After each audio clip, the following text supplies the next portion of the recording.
A bowl of ramen is made of 6 things: noodles, oils, toppings, tare, soup, and thyme. It's difficult for all 6 of those to be put together, so when you eat a bowl of ramen with all 6 of those elements in perfect balance, it really touches your soul and takes you to a magical place. My name is Keizo Shimamoto, and I love ramen.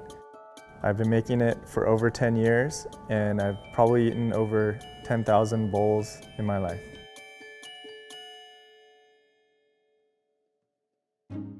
Started making ramen 10 years ago in Japan. I moved to New York and created the ramen burger, and that sort of went into the creation of Ramen Shack. We wheeled it out every weekend just to serve ramen for one day. After Ramen Shack closed, the oldest existing ramen shop in New York City, Rai Ken asked me to do a one-time special dinner, and I jumped at the opportunity. The dinner is 5 days away, but the amount of time that goes into that, I mean, we're talking 400 bowls for one dinner. There is a lot of work to do. It's going to take me 5 days to prep for this dinner. The first element of ramen is noodles. For the noodles, we start with the water and kansui. So kansui is the type of salt that really adds that firm springiness that you get with a ramen noodle.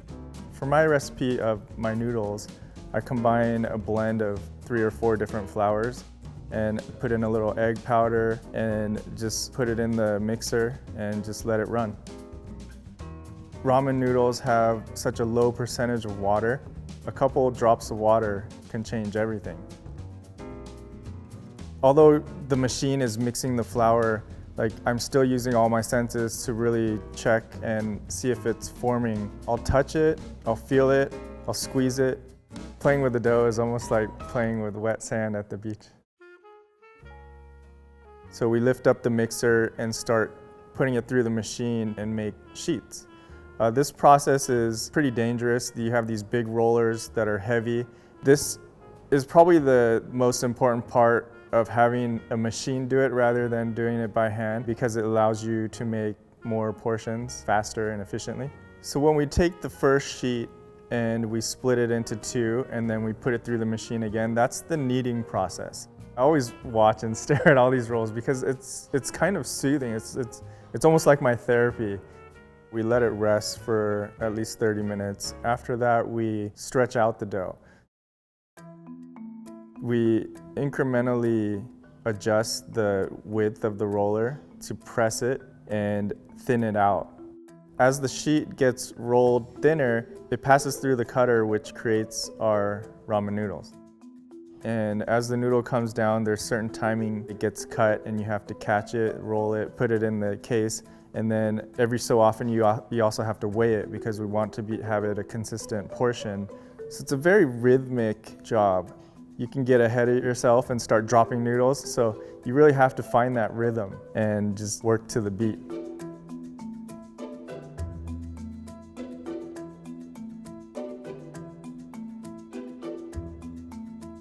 So now that the noodles are done, we'll just let them rest until the day of the event.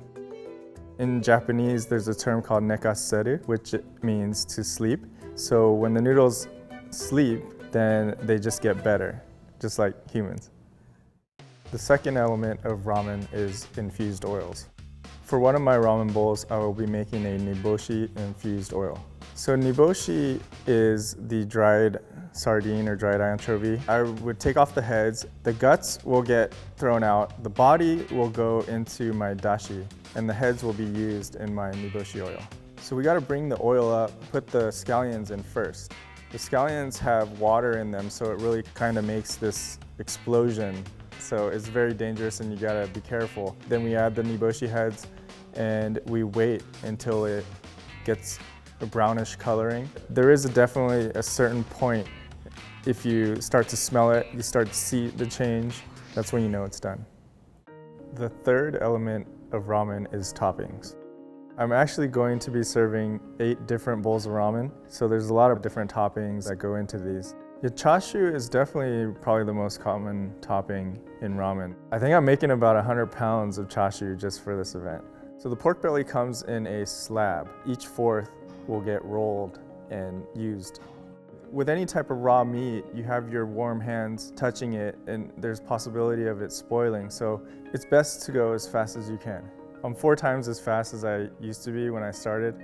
It really helps because like being fast, but also being good at what you're doing is key. So after I roll them, we boil them in just hot water. That takes out all the impurities of the pork. Once we boil them, then we take them out and then boil them separately in a soy sauce marinade. And we basically just let it sit in there overnight. Another topping that I have to prep is menma, bamboo shoot. So after a quick rinse, I lay them out inside a container. It's important to me that they're straight because then they can bring a nice symmetry to the bowl. So then I put the marinade in, which is a blend of soy sauce and sugars and mirin and sake. So the menma is cold, but this marinade goes in hot. It allows the menma to soak it up immediately. By the time of the event, the menma will taste perfect.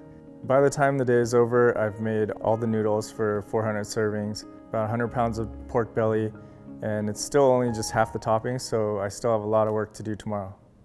All right, it's day 2. The first thing we'll do is check on the pork. So when I start taking them out, I'm looking for the right color, that dark soy sauce color. Really smell the chashu. The smell is amazing. It's like a meat Mount Fuji. After the pork belly chills for a bit, we then cut them into slices.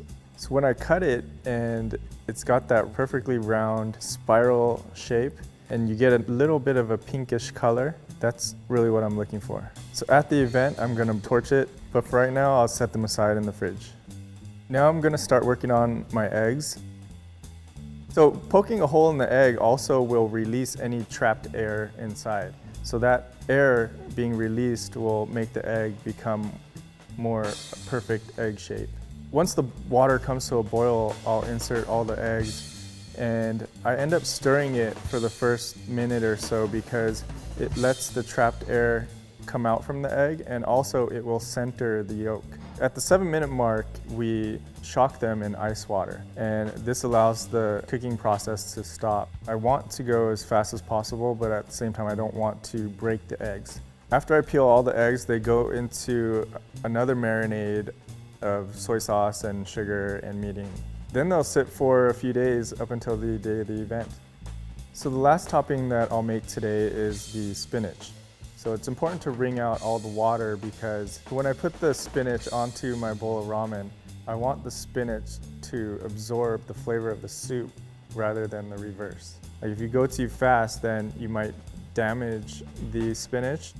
I'm making a ton of toppings for my bowl of ramen, but every single topping has an important purpose. Well, naruto is a critical piece because naruto tells the customer this is ramen. So after all my toppings, it's time to work on another important part. The 4th element of ramen is the soup. Soup is like the soul of the bowl. And I start off with the pork feet and pork backbone, and I'll cook those first. So once those finish cooking, I'll add chicken back, chicken feet. And also I'll put in a bunch of different vegetables from potato to ginger to onion. And all of this is happening in a big pot and I'm letting it get thicker and thicker. Once those are all boiled together, I'll take a giant whisk and I'll attach it to my drill and I'll just blend it for a few minutes just to get a nice creamy texture and break down all the bones. Straining it definitely is the longest process. Like you have to sift it by hand, 1 or 2 scoops at a time because it's almost cement-like. And you have to guide it through the strainer. Gravity won't help at this point. So by the time this soup is done, I mean, it's very thick, but it's also very flavorful. This soup has 13 ingredients and takes over 6 hours to make. If you add that up to all the other toppings and all the other prep, this bowl of ramen will have 100 ingredients and 100 hours of work put into it. I hope people are going to like it.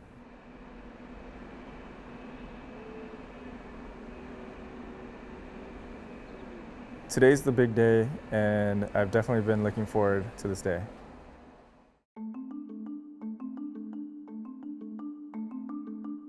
I couldn't sleep much because I spent a lot of time visualizing serving all 400 bowls. So when we first arrived, I just unloaded everything. Checking out their noodle boiler, the candy stoves, and over the weekend I also finished prepping all the other toppings for the other bowls. The fifth element of ramen is the tare flavoring, and I actually made that a few weeks ago because it takes a long time to mature. The challenges of a pop-up is definitely cooking in a space that's not yours, so it's really just trying to fit my puzzle into theirs. Even though I've prepared all my food and all my ingredients, I still need to know how to prepare my ramen with their equipment. So for this event, I have a few former staff coming to help out, but I also have some ramen fans from around the country that just want to work. There's a guy from Austin, Texas, a guy from Cincinnati, Ohio, a guy from Providence, Rhode Island, and a guy from Washington, D.C. To have so much passion around a dish and fly from around the country, I think it's amazing.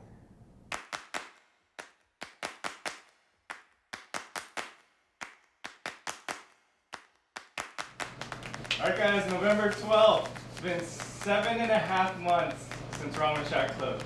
I mean, everyone misses it, I miss it, and today is going to be very special. It might get crazy, but let's just enjoy it. And we got about 400 portions, I think, so let's try and sell out. We got already a line out the door. Let's just have fun, enjoy it, and eat good ramen, feed good ramen to these people. And I guess that's it. Let's go. Let's Ramen Shack. 1, 2, 3. Ramen Shack! The moment the doors opened, it took less than a minute for the whole shop to be filled. Just knowing that the people want Ramen Shack, it's a good feeling. The first order came in and it was for my classic shoyu. When we make a bowl of ramen for service, each bowl has a certain order that needs to be followed. And this is where the final sixth element, timing, comes into play. I'll start by heating up the bowl. As the bowl is heating, I'll start warming up the soup. So I have a certain amount of time to do things in between. Then before I start with the tare, I'll drop the noodles. The noodles take about a minute, and within that minute, I want to finish up putting in the tare, the oils, the black pepper, and the yuzu juice. Once that's done, the soup will be hot enough to pour into the bowl. The second that minute is up, I take the noodles out of the boiler, and I let it sit there for a while so all the water drains out, and then I'll start shaking it.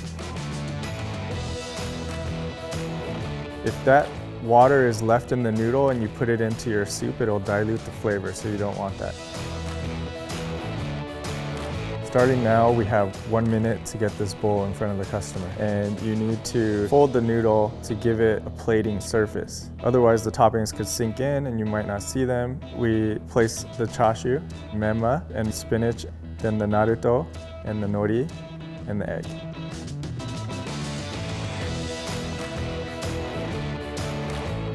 The noodles will start to change texture the longer you leave it sitting. So we want it to get to the customer while it still tastes good. After the first bowl, every order that comes in, it just starts to become a dance. Soup, noodles, topping, soup, noodles, topping, grabbing a bowl, putting the soup, putting the noodles. It's just repeated over and over again. It's organized chaos of a ramen shop. I love it.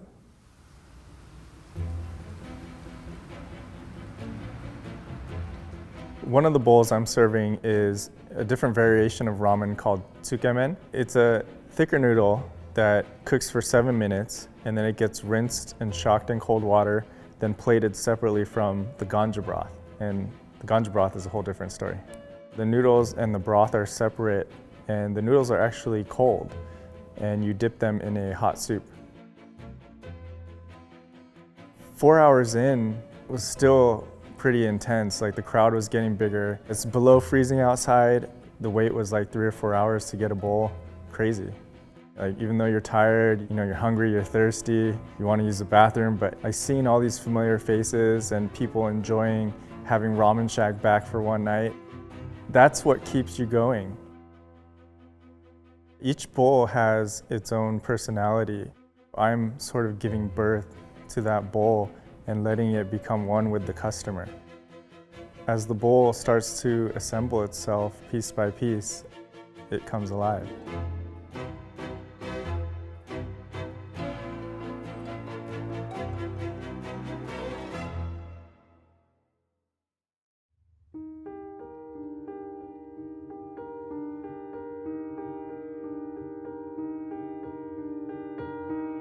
We anticipated closing at 10 p.m. and getting that last order out, I think it was already past 11 p.m.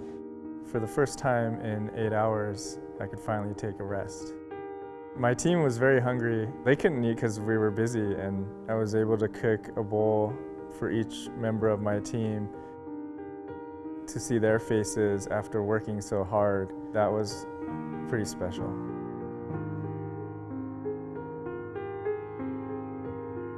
If I had a chance to bring back the Ramen Shack with these people, then I would do it in a heartbeat. The final bowl of the night was for me, and it was actually the bowl that was on the secret menu called Jiraigen. That final bowl felt like the last 10 years were worth it. Today is also my birthday. I spent the day cooking and eating ramen, and I really couldn't imagine it being any better than that.